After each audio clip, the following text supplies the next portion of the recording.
Sziasztok! Megnézzük a lelkitársakat, hogy mit tudhatunk meg az ő jelenlegi helyzetükről. A lelkitársak az én olvasatomban nem csak férfi és nő kapcsolata lehet, hanem mindenki, akivel valaha a leszületésünk előtt mi szövetséget kötöttünk, szerződést úgymond, lelki szerződést arra, hogy ő ebben az inkarnációban támogat bennünket, és ez a támogatás, hangsúlyozom, nem mindig olyan, hogy nekünk az jól esik. Sőt, sokszor olyan, hogy kifejezetten rosszul esik, és kifejezetten bántásnak éljük meg, és ez azért van, mert valószínűleg azt a feladatot, amit meg kellene lépnünk, azt már jó ideje nem csináljuk meg. Már úgy értem, hogy jó sok inkarnáción keresztül nem nagyon akartunk, és amikor ilyen feladattal szembesülünk, akkor bizony jön egy olyan lelkitársi kapcsolat, amikor bántanak bennünket. Mert hogy a karma működik, akkor is, hogyha mi nem hiszünk benne, akkor is a világnak vannak törvényei, amelyek bőven meghaladják az emberi törvényeket, ha elhisszük, ha nem, és az mindent is ural, még akkor is, hogyha ezt így nehezen fogadjuk el. Viszont megnézzük, hogy ők mit gondolnak jelenleg, illetve mit élnek meg a kapcsolatukban jelenleg, úgyhogy nézzük, hogy mit tudhatunk meg erről a lelkitársi kapcsolatról, aminek az energiája most itt hozzánk érkezik.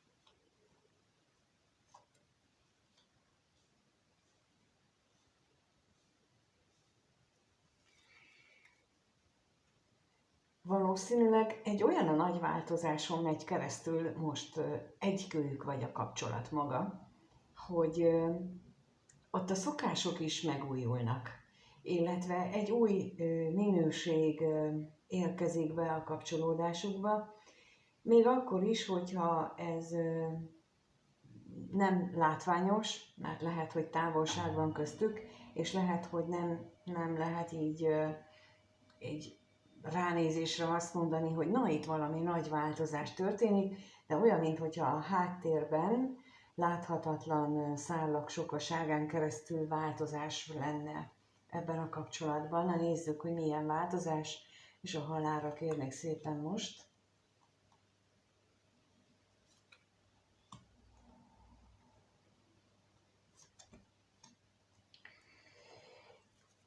Itt úgy érzékelem, hogy a női, hát akit itt a női jelölő jelöl, tehát, hogy és így fogom fogalmazni, vagy így fogom nevezni, hogy a női lélektárs, az ő érzelem világában van olyan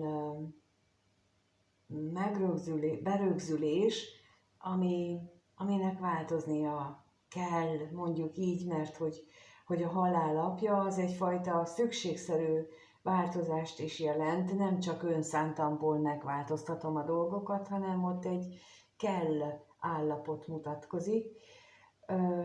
Ez itt most, ami jött még közbe gondolatként, az az, hogy például a vízöntő jellemzővel rendelkezőknél szokták mondani, hogy ők eléggé távolságtartók, eléggé hidegek is tudnak lenni, és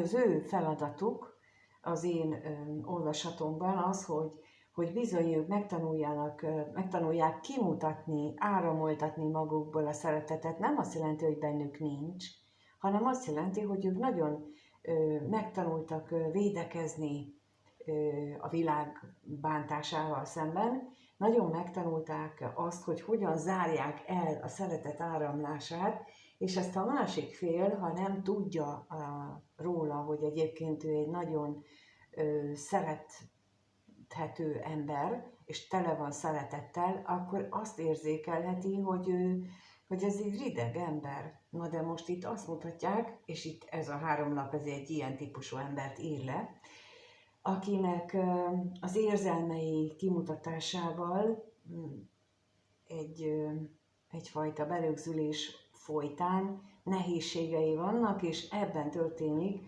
változás, és ehhez adják mondjuk így a háttérben a támogatást, mint ahogy mondtam, energiaszálak tömkelegénvel a lélektárs. Na nézzük még itt a katonatisztet. Függetlenül attól, hogy azt gondolják, hogy nincs közöttük úgy lelki kapcsolat. Például lehet ez egy olyan kapcsolat is, amiről azt hittük, hogy már vége.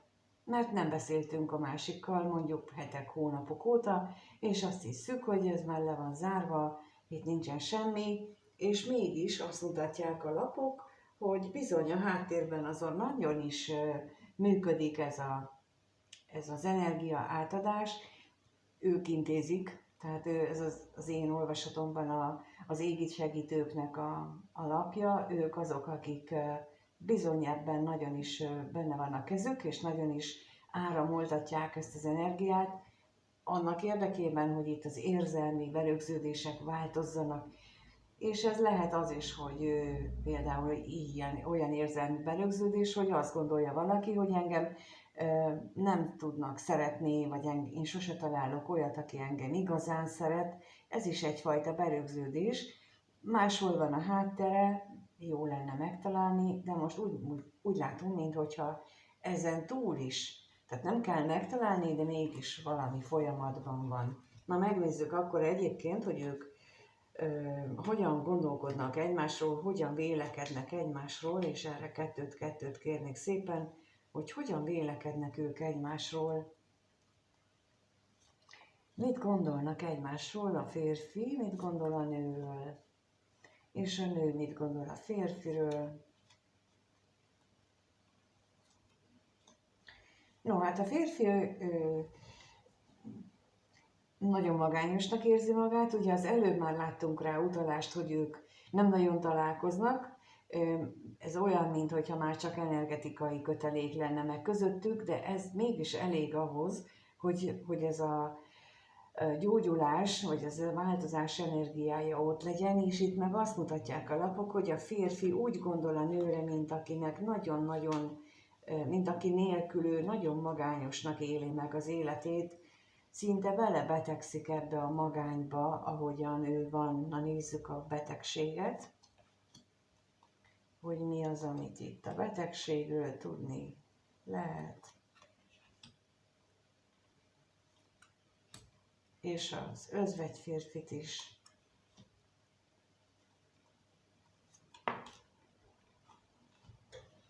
Olyan, mintha ő szándékosan terelni el a gondolatait arról, hogy nincs közöttük kapcsolat, hogy nem lehet ez a kapcsolat, ő szándékosan akarja ezt az egészet hátrahagyni, bár amikor úgy mégis belegondol, amikor megengedi magának, mondjuk így, akkor viszont nagyon is újraéli azokat a pillanatokat, amikor ők jól voltak egymással, és az olyan nagyon jó időszak volt, vagy nagyon jó megélés volt a részéről. A női fél gondolatvilágában az anyagi nehézségek vannak, vagyis úgy gondolja, hogy a férfinak anyagi nehézségei vannak, az akadályozza a férfit a kettejük találkozásában. Na nézzük akkor, mit jelent itt még az ellenség.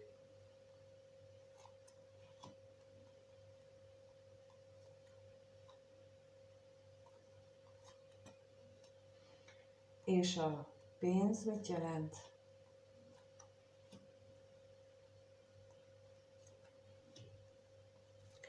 Hát az, hogy van-e elég türelme, van-e elég kitartása a férfinak ahhoz, hogy itt ez a kapcsolat tovább fejlődjön, az egyáltalán nem biztos a női fél szerint, mert ő szerinte annyira az anyagiakon, illetve az anyagi világon van a hangsúlya, vagy a gondolatai ennek a férfinak, hogy egyszerűen nem tud másra gondolni, és emiatt éli meg azt, hogy bizonytalan a kapcsolattal illetően, félelmei vannak, hogy mi lesz, hogy megmarad-e kettejük kapcsolata, vagy nem.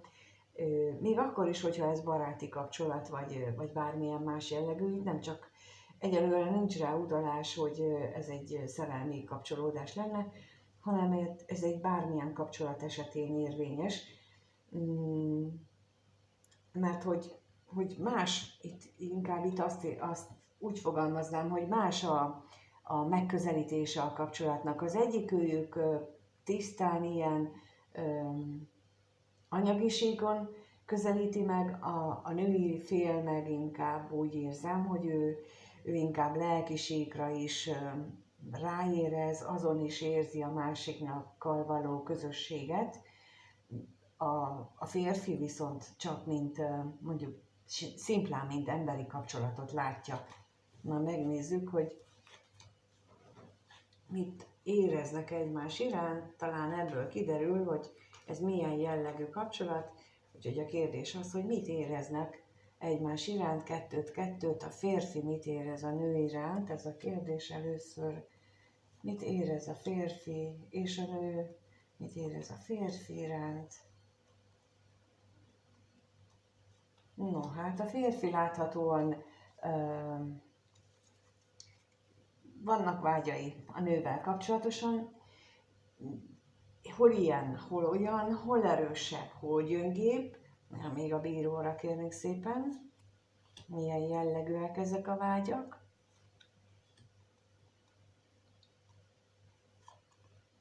És a vágyra is kérek.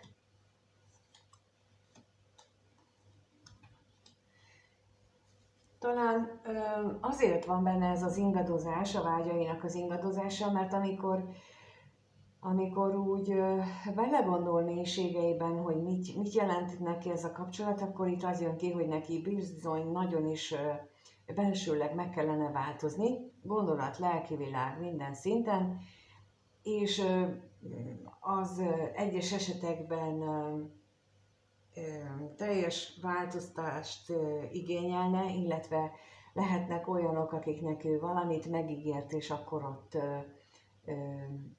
nem tartaná be a szavát, tehát hogy olyan változás is lehetne, és akkor olyankor ettől megijed, és akkor van az, hogy jó, hát akkor én annyira nem is vágyom már így a lelkitársamra, de ez így oda-vissza billeg, mert aztán amikor ez így elcsitul benne, akkor megint felerősödik a vágyakozás a női lelkitárs iránt. Ugye láttuk korábban, hogy azért itt van távolság közöttük, nem túl gyakran találkoznak, és emiatt aztán itt van ez a vágynak a megélése, a megjelenése, és nem tudja így megélni, de pont ezért, mert ő maga billeg. Na nézzük akkor, hogy a női részről itt az látszik, hogy itt az ő érzéseivel úgy gondolja, hogy neki valamit jó lenne hátrahagyni, de megnézzük, hogy mi ez a tolvaj. Hova? És az utazás.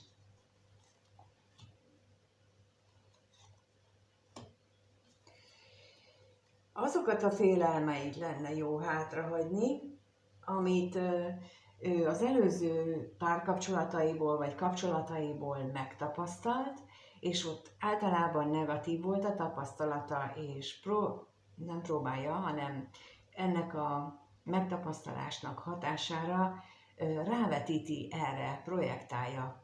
Igen, ezt akartam ott az előbb mondani, tehát hogy ráprojektálja erre a kapcsolatra is azokat a negatív élményeit, amit korábban, és valahogy úgy érzi, hogy jó lenne, hogyha itt ezt ő most már csinálna, kezdene vele valamit magában. Vagy pontosan, hogy a férfi tekintetében gondolja ezt, hogy jó lenne, hogyha az a másik személy elfelejteni már, hogy mi volt régen, és akkor most csak arra figyelne, hogy mi van most itt közöttünk, és, és erre fókuszálna. De itt nem az történik, tehát hogy itt az látszik, hogy még a problémákat keresik, még a nehézségeket nézegetik, de megnézzük, hogy akkor hogyan alakul ez a lelkitársi kapcsolat közöttük, hogyan alakul a kettejük kapcsolata a következő 1-2 hétben, hogyan alakul ez a lelkitársi kapcsolat a következő 1-2 hétben, hogyan alakul.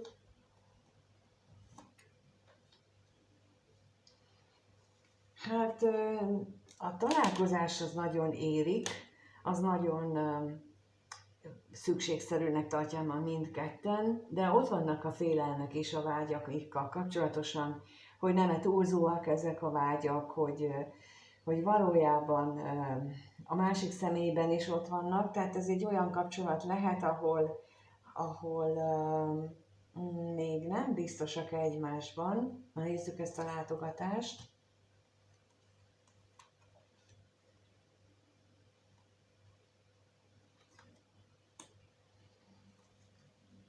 Itt megint a régi tapasztalatok jönnek elő egyik őjükben, másik őjükben, de az is lehetséges, hogy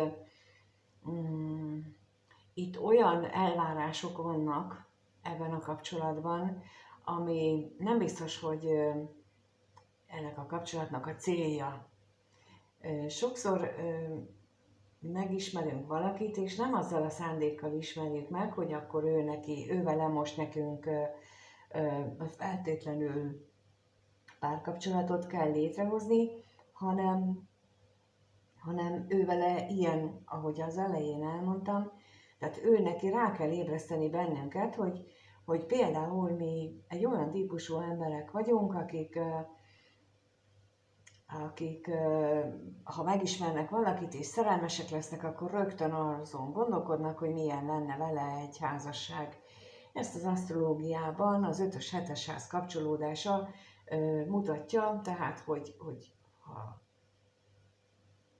az abból kiderül, hogy vagyunk ilyenek néhányan, akik a másik személyben rögtön a társat nézzük, a hosszú távú társat. Van, aki ezt úgy nevezi, hogy ilyen hamar beleszerelmesedsz a másik szemébe, tehát ez is van, és itt bizony ilyenek is lehetnek a háttérben, ilyen gondolatok, hogy vagy a férfi a nő iránt, hogy amit ezt most így elmondtam, vagy mi magunkban történik ez a fajta szemlélődés, vagy elgondolkodás, hogy mit jelentene ez a kapcsolat nekünk. Megnézzük még itt a féltékenységet. Itt a féltékenységet.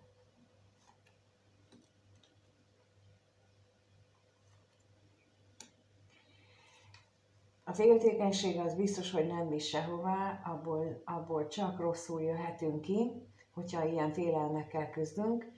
És például, most még az jött, hogy amit az előbb mondtam, tehát hogyha így ilyen típusú vagy, mint néző,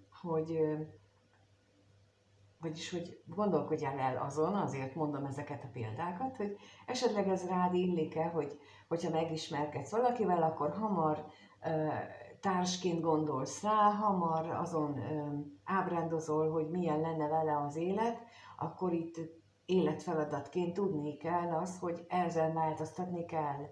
Ugye sokszor kérdezitek tőlem, hogy honnan tudjuk az életfeladatokat, folyamatosan erről beszélek a videókban, hogy milyen típusú életfeladatok lehetnek, és hogy ezen kell elgondolkodni, és hogy mit lehet magunkkal tenni, hogy ne legyenek ilyen projekcióink mindjárt a kapcsolat elején, hanem hogyan tudjuk ezt magunkban elérni, hogy szépen nyugodtan kivárjuk a dolgokat. Mert hogy itt is azt mutatják, hogy ennek a féltékenységnek, a félelmeknek semmi értelme, hiszen az úgyis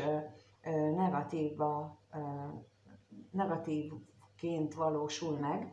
Minél több mindentől félünk, annál inkább mondjuk így bevonzzuk a negatív végkifejletet, és itt az lenne ugye a tanács, hogy ezt kerüljük, és igazából csak a feladatra koncentrálni, az, hogy most tényleg ilyen vagyok, vagy esetleg ő az, aki próbál így nagyon hamar ilyenekre terelni a dolgot, akkor megvizsgálni őt is ilyen szempontból, tehát hogy itt a következő időszakban nagy előrelépés nem lesz, viszont hátralépés sem. Ezt tudom mondani.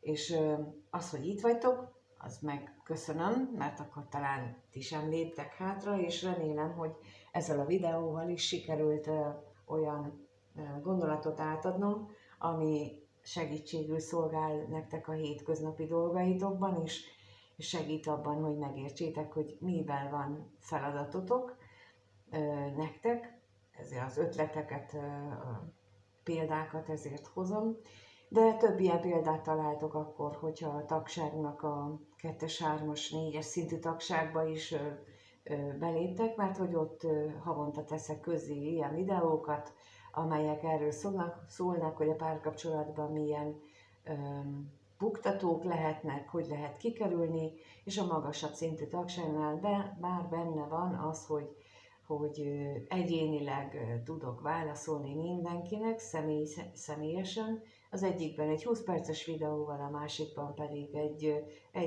legalább egy órás beszélgetéssel, úgyhogy javaslom megfontolni ennek a lehetőségét, kártyával tudtok fizetni, és ez bárkinek a lehetősége megvan erre.